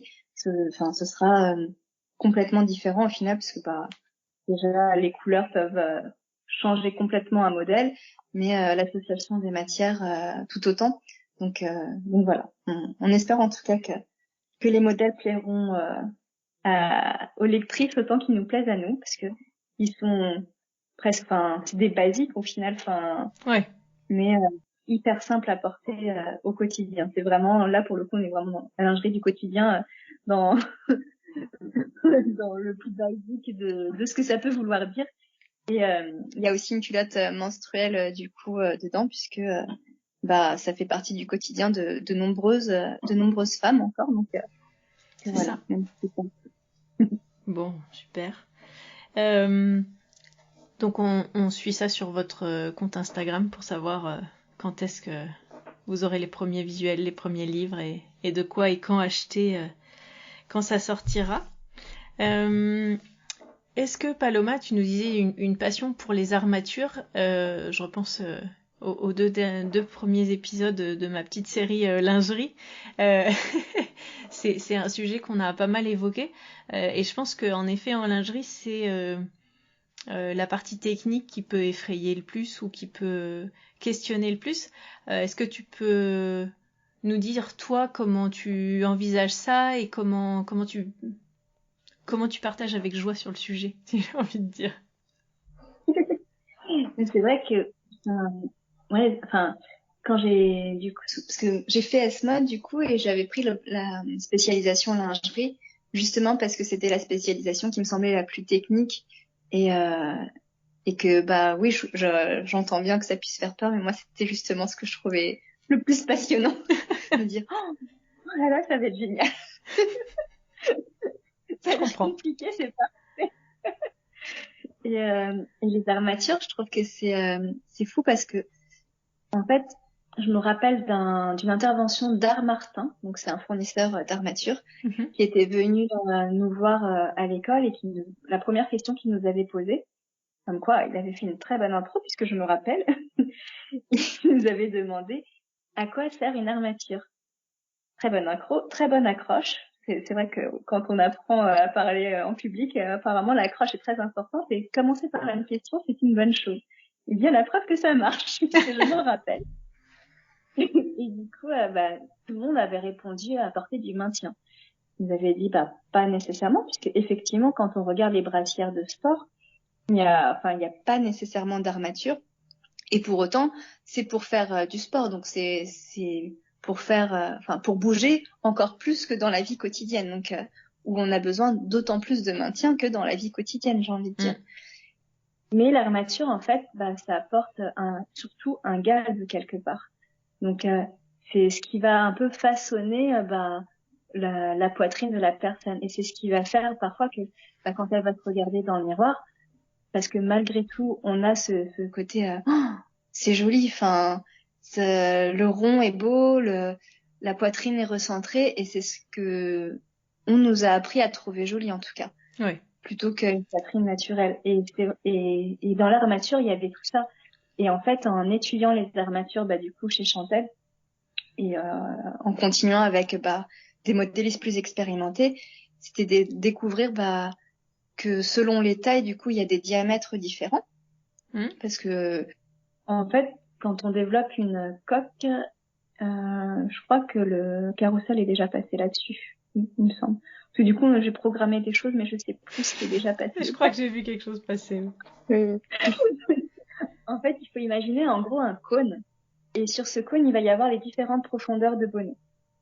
Et donc, du coup, ça veut dire qu'on a la même orientation de pince, peu importe finalement la taille, mais que ce qui va changer, c'est où on se situe sur le cône. C'est ça qui va faire la profondeur. D'accord. Et l'armature, forcément, si elle est plus resserrée, elle va apporter plus de projeté que si elle est plus ouverte, puisque ça va être un galbe beaucoup plus naturel. Déjà, ça, c'est des choses que je me dis, c'est fou que ce petit bout là de métal, puisse changer la donne comme ça sur un extérieur. Je trouve ça passionnant. Et en plus de ça, il y a évidemment l'ouverture de l'armature, donc si elle est plus ou moins resserrée, si le diamètre qu'on lui confère est plus ou moins important. Et il y a aussi forcément est-ce qu'elle est plus ou moins haute en dessous de bras, puisque forcément sur un soutien-gorge plongeant, un push-up, on va avoir tendance à vouloir recentrer la poitrine, donc à avoir une armature plutôt haute en dessous de bras et très dégagée au niveau du milieu devant. Exactement. Alors qu'une armature balconnée, peut-être qu'on va vouloir une armature un petit peu moins couvrante en dessous de bras, mais bien plus haute sur la partie de devant et assez recentrée pour apporter justement un projeté différent. Alors que sur un soutien-gorge maintien plus vraiment, enfin, quand on dit des soutiens-gorge armature, on différencier ça, mais du coup je saurais même pas comment les appeler. En tout cas, pas forcément avec cette intention de décolleté balconné. On va être sur une armature un peu plus ouverte qui va finalement épouser plus le diamètre naturel de la poitrine et pas trop la comprimer pour pas apporter ce galbe supplémentaire. Et en plus de ça, dans les armatures, il y a justement le fil d'armature, enfin la matière dans laquelle est fait l'armature va être plus ou moins épais, droit, avec des formes différentes.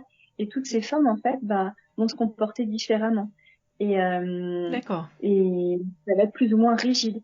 Et du coup, pour une petite poitrine, une armature très rigide, ça peut être hyper inconfortable, puisque peut-être qu'on va se retrouver plus directement sur la cage thoracique. Ouais. Alors qu'une personne qui est plus en chair aura plus de moelleux pour accompagner l'armature, et du coup, elle va le ressentir d'une manière différente. Elle va peut-être avoir besoin de se sentir plus maintenue, parce que psychologiquement, elle se dira, si je sens l'armature, c'est que ça va bien me maintenir. Et de la même manière que à taille égale, enfin taille équivalente, deux personnes peuvent avoir une poitrine plus ou moins lourde, et la personne qui va avoir une poitrine plus lourde, l'ouverture va avoir tendance à s'ouvrir sur l'avant de la poitrine et elle va pas forcément apprécier. D'autres aiment vraiment avoir une armature qui plaque sur la cage thoracique. Donc ça dépend vraiment des préférences de chacune, des habitudes de chacune et de comment on a été éduqué aussi, puisque on a été éduqué finalement souvent à être un peu contrainte à avoir une armature assez resserrée pour justement apporter ce galbe, mais qui n'est pas forcément le plus naturel et le plus confortable en réalité dans la vie de tous les jours. Et du coup, je trouve ça passionnant, mais j'espère que j'ai pas perdu tout le monde. Non. Et c'est donc les deux modèles de soutien-gorge à armature qui sont dans votre boutique ont les mêmes armatures ou pas? Alors, nos deux patrons de soutien-gorge, donc c'est le Smoothie qui est la forme plongeante et le Cosmo qui est plus forme balconnet corbeille. Donc ces deux modèles, en fait, on les a conçus vraiment sans armature, parce que c'était l'origine des patrons Fiti ou de soutien-gorge sont conçus sans armature. Donc ça veut dire que toute la mise au point qu'on a fait sur les patrons est prévue sans. Et par contre, on a eu pas mal de fois la demande de savoir si on pouvait y intégrer une armature. Oui. Parce que pour les finitions, pour que les valeurs de couture soient bien cachées, on utilise le biais cache-armature, ce qu'on appelle aussi le sanglage.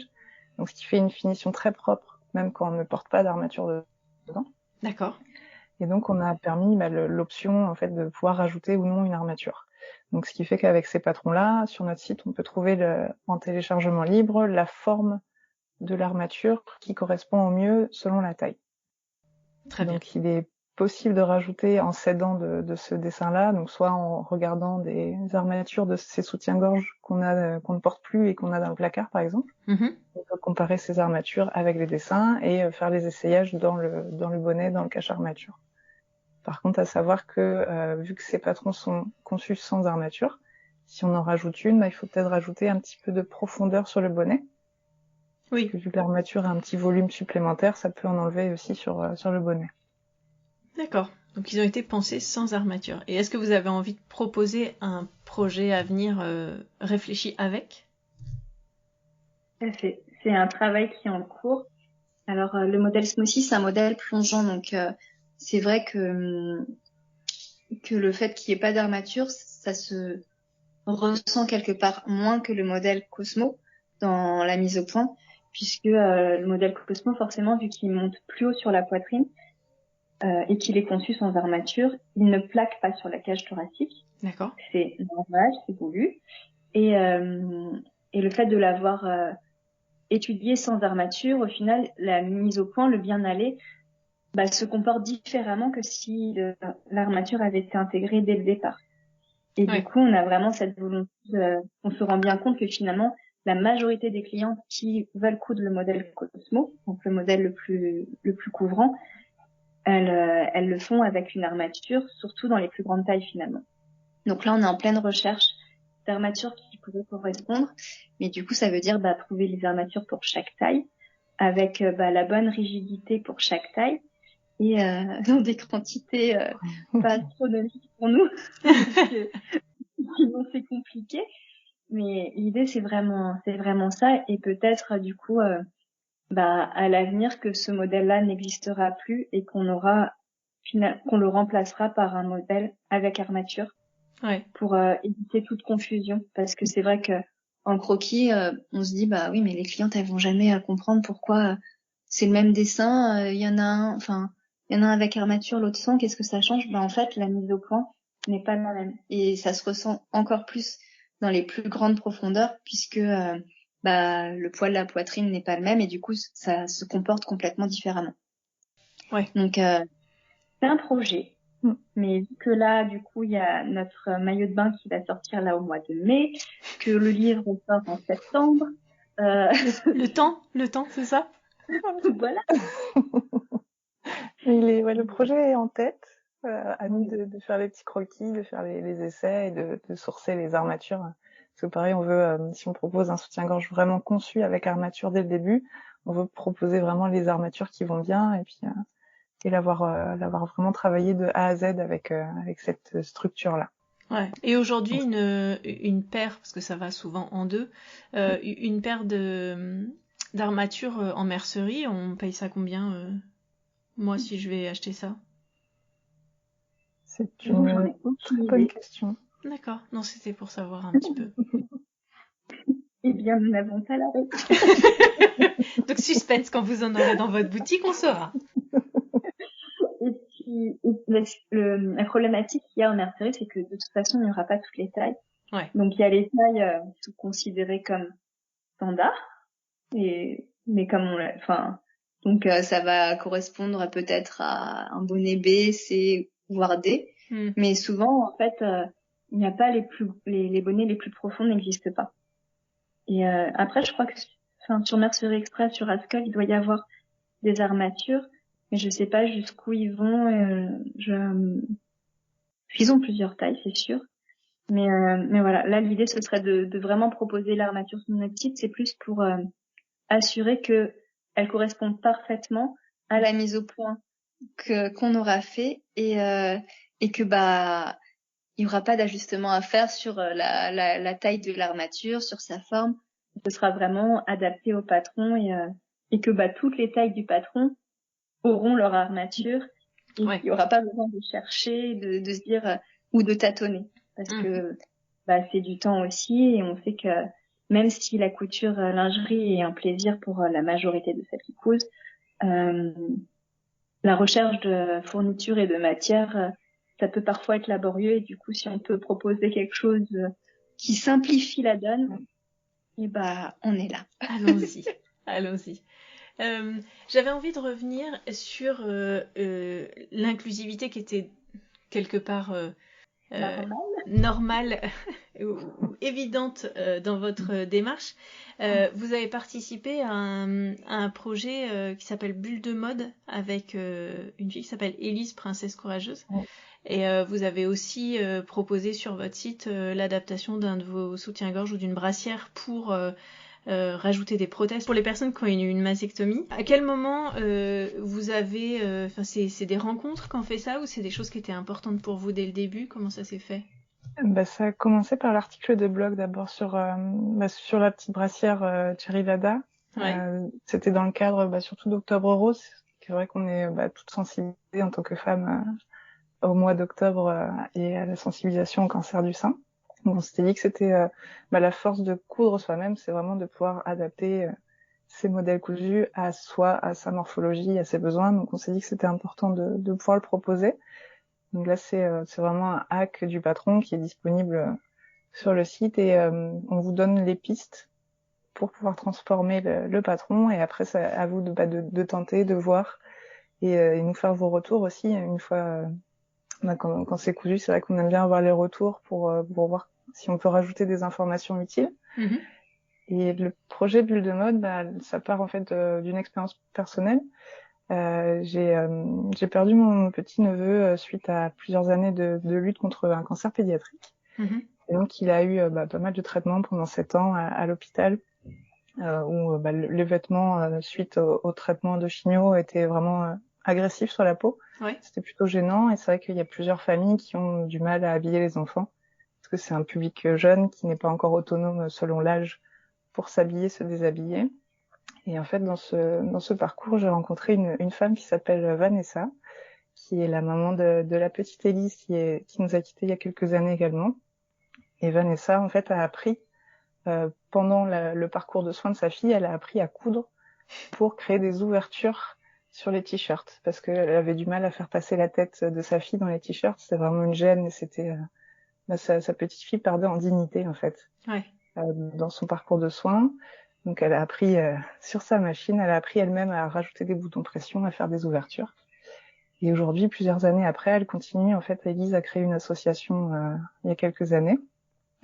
Et donc ses parents, Vanessa et Franck, continuent de faire des démarches auprès des hôpitaux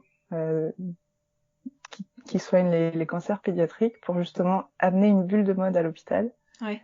Et apporter aux familles, aux enfants et même aux soignants des solutions de couture qui permettent de faciliter le quotidien.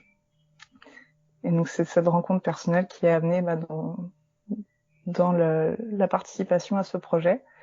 Et on a fait pas mal de choses ensemble. Il y a des journées sur place avec des couturiers, des couturières d'une grande maison parisienne qui viennent donc en Île-de-France. Mm-hmm.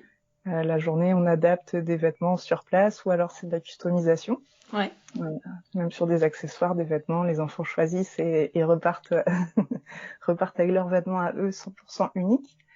Et on a aussi trouvé un atelier de confection donc qui est dans le 93, qui s'appelle Modestime, Mm-hmm. qui a réalisé une première petite série de vêtements déjà adaptés. Donc comme ça, l'association peut directement offrir aux enfants des vêtements déjà adaptés selon leurs besoins au quotidien. D'accord. Et votre rôle là-dedans, votre place, ça a été de participer de quelle façon ? Alors au début, c'était juste donner un petit coup de main. Ouais. Donc j'ai fait quelques petits prototypes donc sur la base de la brassière par exemple qui s'ouvre sur le devant. Ouais. On a créé des petits prototypes pour les jeunes filles qui sont hospitalisées. Donc pour leur montrer que pendant leurs soins, si elles n'ont pas envie d'enlever forcément leur soutien-gorge ou leur brassière, Mm-hmm. on peut rajouter soit une ouverture, soit coudre un modèle sur mesure avec cette possibilité de cacher la poitrine pour avoir accès par exemple au port à cathéter qui est sur le torse. Ouais. Et puis par exemple pour les jeunes garçons aussi, on a cousu sur la base de notre boxer My Tai quelques prototypes avec l'ouverture sur le côté. Donc, pour les enfants qui ont des plâtres par exemple, qui peuvent pas s'habiller facilement. Donc voilà, ça a été quelques prototypes. Ça a été la création de quelques dossiers techniques pour l'atelier de confection. D'accord. Pour les aiguiller aussi sur le choix des matières, des fournitures et des étapes de couture. Donc pareil, des petits tutoriels étape par étape.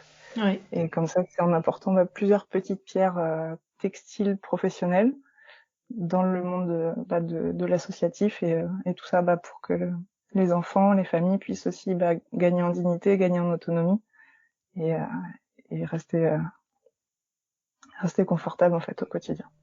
Super. Et c'est des choses, on se dit, quand je t'entends, qui pourraient être adaptées à des personnes qui ont des handicaps moteurs, de pouvoir s'habiller, des gens qui sont en fauteuil roulant ou des gens qui n'ont plus l'usage certaines parties de leur corps. Et c'est vrai qu'on est sur des adaptations du même style, en fait. Exactement, ouais. Même pour les personnes âgées qui ont très peu de mobilité, ça peut être un soulagement pour elles aussi d'avoir des vêtements adaptés. Ouais. Qu'on n'enfile plus par le dessus et tout. Avec des boutons pression. Et, ouais. On revient au bouton pression. Oui. Bon bah super. En fait, ce qui est assez chouette, c'est que j'ai l'impression que vous avez, que ce soit des partenaires d'associations, que ce soit des rencontres de couturières, que ce soit des projets venant d'un peu partout, vous n'hésitez pas et au contraire vous nourrissez de toutes ces propositions. Alors je ne sais pas si vous vous en sortez dans votre temps, etc. Mais je pense que ça doit vachement vous nourrir. Mais en fait, ce partage, cette ouverture, ça se ressent vachement dans ce que vous proposez et je trouve que c'est vraiment chouette, quoi. Donc continuez. Merci. Continuez. Voilà. Est-ce que vous aviez envie de parler d'autre chose, de comment, je sais pas, qu'est-ce que ça vous apporte aujourd'hui, les retours de vos clientes? Est-ce que vous aviez envie de parler d'autre chose? Dites-moi. Moi, je sais que ça me rend au quotidien de faire. C'est génial. C'est déjà vachement bien. Et c'est vrai que il y a des modèles de société ou d'entreprise qui n'ont pas toujours convenu. Ouais. Et finalement, je trouve que c'est beaucoup plus facile de proposer autre chose à ton image avec tes envies que de perdre de l'énergie à combattre un système qui ne nous convient pas. Ouais. Et du coup, je trouve que on est vraiment là-dessus sur voilà, on fait quelque chose qui nous convient à toutes les deux, où on discute ensemble de nos envies, de comment on envisage les choses, et du coup, ça nous permet d'avancer vraiment sereinement en étant vraiment alignés avec nos valeurs qui sont ce qu'elles sont. Enfin, c'est pas forcément les meilleures valeurs du monde ou j'en sais rien, peu importe. Enfin, il n'y a pas de jugement là-dessus. Non. Mais en tout cas, on est alignés et ça, c'est une grande force. Enfin, je sais que dans le quotidien, c'est vraiment quelque chose où ça fait du bien, quoi. Et puis, c'est vrai qu'on appelle souvent les couturières et couturiers aussi à réaliser leurs sous-vêtements pour prendre confiance en eux ou apprendre des nouvelles choses. Et en fait, si on vous appelle à ça, c'est que nous aussi, on apprend au quotidien, on prend confiance en nous aussi au quotidien. Et en fait, c'est ça, on est ouverte aux propositions, ouverte au retour, parce qu'on sait que dans tous les cas, que ce soit d'un côté ou de l'autre, côté créateur ou côté couturier, couturière, on va progresser ensemble et ça c'est chouette, ça laisse un bel espoir d'avenir et de progression ensemble en fait. Et la place, vous en aviez parlé, et je sais qu'avec Milena, on en avait parlé la semaine dernière. C'est rassurant pour vous de faire partie alors pas d'un groupement, mais de dire qu'il y a d'autres collègues qui font un travail comme vous, entre guillemets, chacune avec son univers. C'est quelque chose qui vous rassure, qui vous nourrit? Comment ça se passe? Oui, ça nous nourrit beaucoup. C'est vrai qu'on est en contact aussi, vu qu'on est peu nombreuses d'être créatrices de lingerie, c'est vrai qu'on est en contact et c'est super sympa de voir qu'on a des problématiques similaires, des solutions qui pourraient être complémentaires les unes les autres. Et je pense qu'on est, on est quand même bien dans le même état d'esprit et de partage, d'envie de progresser, de se conseiller les unes les autres. Parce que c'est vrai que le parcours d'entrepreneuriat, t'es souvent assez seul. Ouais. Donc de savoir que t'as des collègues en quelque sorte qui ont le même quotidien, c'est rassurant et puis ça motive aussi de pouvoir discuter ensemble et on a de se voir en vrai. C'est vrai qu'on échange beaucoup grâce aux réseaux sociaux, grâce aux messageries et ça pourrait être sympa de se passer des moments aussi en vrai ensemble en présentiel. Un petit week-end entrepreneur lingerie. Oui, c'est une idée qui a été lancée déjà en tout cas. Après, il faut que mais on s'est dit, ça pourrait être sympa la colo des culottés. Pas mal. Des petits cocktails. Mais oui, et c'est vrai que finalement, parce qu'on pourrait se dire qu'on est en concurrence puisqu'on propose, il y a peu de créatrices lingerie et Et du coup, par rapport au nombre de couturières qu'il peut y avoir, quelque part, on pourrait être concurrente. Et on l'est, mais on est surtout avant tout, je pense, collègues, puisque dans une entreprise, on serait collègues en fait. Et qui d'autre qu'une autre créatrice dans plein riz, le langage de l'art, pour comprendre notre optique, nos envies, nos techniques. Si on ne se tient pas entre nous, c'est quand même dommage. Ça perd de sa saveur, de sa magie. Alors que là, c'est vrai que de pouvoir échanger, de pouvoir des fois juste faire un petit coucou dans une messagerie, ça change tout. On est moins isolé et puis oui, c'est chouette d'échanger entre quoi quand même. Je pense que l'espèce humaine est une espèce sociable à la base. C'est ça. Et vous, travailler en duo, c'est quelque chose qui a été, qui a été évident tout de suite. Et comment vous le vivez? Vous voyez pas vivre solo ou je trouve que vous avez une bonne écoute l'une de l'autre. Ça se passe bien. Vous avez pas de truc où vous dire, oh, c'est des fois un peu compliqué. Enfin, ça doit l'être sûrement hein, malgré tout. Mais Oui, c'est pas tous les jours tout rose, mais oui, c'est vrai que cette idée cette aventure est vraiment née de nous deux.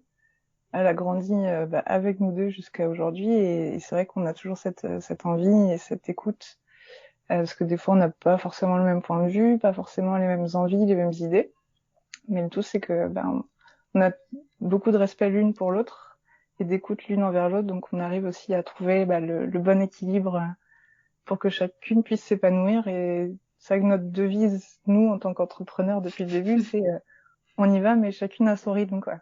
Donc ouais. s'il y en a une qui a beaucoup de charges personnelles à une période, on va dire ok, prends le temps que tu as besoin pour toi, et puis on va gérer, on va s'adapter. C'est nous les boss, c'est nous qui gérons notre petite entreprise, donc voilà, on va s'adapter, et c'est vrai que étape par étape, on arrive toujours à trouver l'équilibre et à s'amuser l'une comme l'autre dans notre quotidien. Grâce aussi à la communication. Mais c'est sûr que Fit You n'existerait pas si on n'était pas toutes les deux. En tout cas, moi, je sais que personnellement, je n'aurais jamais, mais jamais lancé un truc. Je ne serais jamais sortie du salariat. J'aurais beaucoup trop peur de me lancer. J'ai peur, mais j'y vais. C'est vraiment ça. S'il n'y avait pas eu Julie, donc mon chéri rigole beaucoup là-dessus parce qu'il y a quelques années en arrière, il savait que j'avais des envies de quitter le monde salarial, et en même temps que je suis quand même une peureuse de base. Donc du coup, il disait mais jamais tu te lanceras. Et puis Julie a fait le premier pas, et du coup on avait cette idée à deux, mais c'est quand même Julie qui a amorcé le projet, qui s'est lancée dans la couveuse avant qu'on lance la société à nous deux en SARL. Mais sans ça, non, j'aurais continué comme ça à pas être complètement alignée et à quelque part à avoir un déséquilibre et pas être complètement bien. Mais j'aurais continué dans cet inconfort parce que trop peur de me lancer dans autre chose, quoi. Donc c'est vraiment le fait d'être à deux, de s'épauler qui a changé la donne. Et je sais que quand on a lancé la SARL, les comptables nous disaient que il fallait qu'il y ait une personne majoritaire entre nous deux, même si c'était juste 1%. Et en y réfléchissant, on disait oui, mais en fait, de quel droit l'une de nous se sentira plus légitime pour dire à l'autre, en fait, non, là, je suis pas d'accord avec toi, et vu que j'ai 1% de plus, c'est moi qui choisis. Ouais. En fait, on s'est dit, et si on changeait les codes du monde de l'entreprise, on est suffisamment adulte, suffisamment mature et intelligente, je sais pas si c'est le mot, mais en tout cas, pour s'écouter et communiquer et se dire, là, on n'est pas d'accord, quelle solution on trouve? Et même si PTU devait s'arrêter un jour parce que, X ou Y raison, je pense qu'on sera suffisamment respectueuses l'une de l'autre pour t'écouter et voilà, et trouver les solutions qui nous conviennent à toutes les deux, quoi. Écoutez, parfait. C'est génial. Et dans votre travail au quotidien, vous avez plutôt des tâches l'une et l'autre partagées ou vous faites à peu près la même chose chacune? La base commune, c'est le modélisme, la création. Enfin, Mhm. vraiment le cœur du métier est commun. Et après, au quotidien, on a des tâches différentes qui se complètent. Donc, par exemple, tout ce qui est kit, préparation des kits, packaging, ça c'est du coup, pour l'instant, c'est uniquement chez moi. Ouais. Donc tout ce qui est petite production, je m'en occupe à la maison. Et puis Paloma aussi a plus d'appétence pour tout ce qui est communication, charte, design graphique, etc. Donc du coup, c'est plutôt sa partie où elle s'amuse, elle s'éclate. Donc Bon, on super. essaie aussi chacune de trouver voilà ce qui nous plaît aussi chacune pour le disperser, le dispatcher entre nous, quoi. Très important. Très important. Bon. Après, on n'a pas toutes les compétences. Enfin, on est des couteaux suisses comme toutes les entrepreneuses, mais évidemment, on n'a pas toutes les compétences qu'il faudrait sur tous les domaines. Et on verra par la suite si on peut s'entourer aussi autrement. Mais pour l'instant, on fait voilà étape par étape, à notre rythme. C'est ça une course. Super. Bon. Bah écoutez, merci beaucoup à vous deux d'être venus aujourd'hui, de toutes ces informations techniques sur la lingerie, sur comment la faire, comment vous la pensez, et puis sur tous ces beaux projets que vous avez à venir, ce que vous avez déjà mis en place. Et puis j'invite tout le monde à aller visiter votre site et votre Insta pour découvrir toute l'énergie que vous avez à proposer, et puis tous les chouettes patrons et les kits et tout ça que vous avez à vendre. Et puis bientôt le livre. Oui. Bientôt, mais ça me paraît dans longtemps. Vu que ça fait un petit moment qu'on est dessus, tu sais. Oui, bientôt. Mais oui, ça va arriver vite. Ouais, je pense que les livres, c'est ça mûrit, puis après on l'a fini, puis après il faut attendre que ça sorte, c'est un peu c'est un peu particulier comme temps. C'est bien aussi. Bon. Ça prend un autre rapport au temps, donc c'est bien. C'est ça. Et ben merci beaucoup à toutes les deux. Merci beaucoup à toi, Mathilde. C'était un super chouette moment. Je suis conseillère en images pour Couturière. Je vous propose une formation coaching de groupe de 4 semaines. Vous pourrez prendre le temps de définir votre morphologie, découvrir vos couleurs, établir votre style et écouter vos ressentis. C'est l'occasion d'échanger avec d'autres couturières, réfléchir à vos prochains projets couture, évoquer une couture réfléchie et travailler sur une garde-robe cohérente. Je vous invite à venir découvrir le contenu de cette formation Deviens qui tu es pour créer une garde-robe à ton image plus en détail sur mon site, ainsi que mes prestations individuelles, complètes, uniquement colorimétrie, ou bien l'œil de Mathilde pour 1 heure de découverte pour causer style. Je serai ravie de t'accueillir pour la prochaine session ou travailler avec toi en individuel. Vous pouvez retrouver toutes les notes et références citées lors de cet épisode sur l'article qui lui est dédié sur le site ateliersherwood.fr. Retrouvez-moi également sur Instagram à Atelier Sherwood. C'était Causons Couture avec Mathilde, Julie et Paloma. Merci beaucoup, à bientôt et bonne couture!